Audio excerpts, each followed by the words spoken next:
नर्मदापुरं सुविख्यातं रेवाया दक्षिणे तटे सेवाश्रमे सुराजिता देवी नर्मदायै नमो नमः।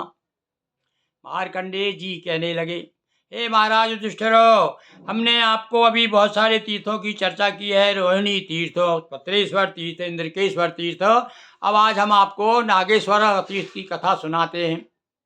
सुनिए सज्जनों, आप भी ध्यान दे करके मानसिक रूप से तीर्थ, जो पत्रेश्वर तीर्थ से आगे, इंद्रकेश्वर तीर्थ के आगे जो नागेश्वर तीर्थ है, हम वहाँ पहुँच रहे हैं। वहाँ की कथा सुनिए।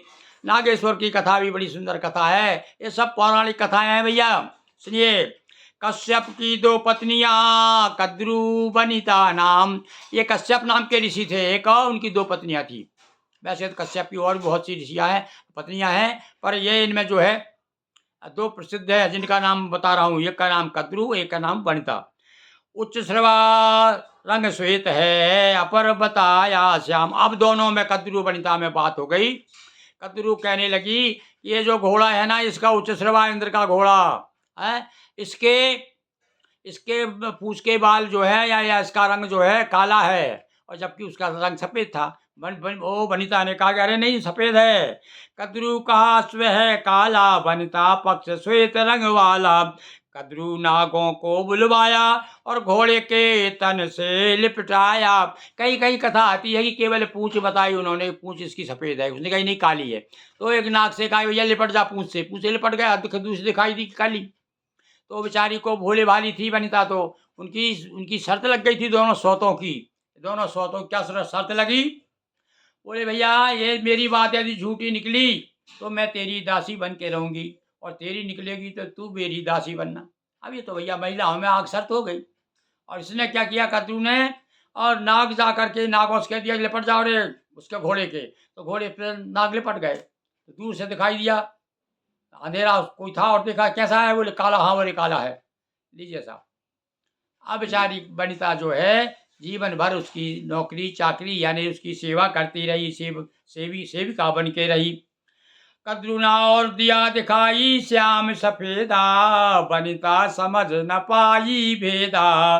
किंतु नाग कुछ किया विरोधा, माँ कद्रु को आया क्रोधा। अब जब ऐसा कर रही थी, वो झूठ बता रही थी कि ऐसा मत करो, लड़कों ने कहा माँ ये तो बहुत गलत बात है भाई, ये तुम क्या कर रही हो, ऐसा नहीं करना चाहिए। तो कुछ नागों पर क्रोधित हो गई। ये नागों की माता थी।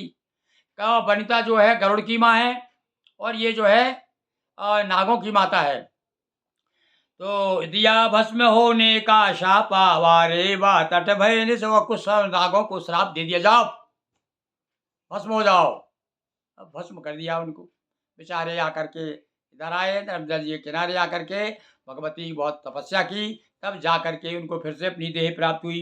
नागों ने स्थापित किए नागेश्वर भगवान। उन नागों ने आकर के जब उनको श्राप दे दिया था, उनको भस्म कर दिया था, बेदर आ गए थे, उनकी आत्मा आ गई थी, यहाँ लेकर के उन्होंने तब तपस्या की, फिर से अपना जो देह धारण किया। और यहाँ पर नागेश्वर नाम के भगवान शिव की उन्होंने स्थापना करके और भगवान शिव की आराधना की थी, पूजन की थी। तब से ये स्थान का नाम नागेश्वर पड़ा। बोलिए नागेश्वर भगवान की जय। उमापति महादेव की जय। हरा हरा महादेव शंभो।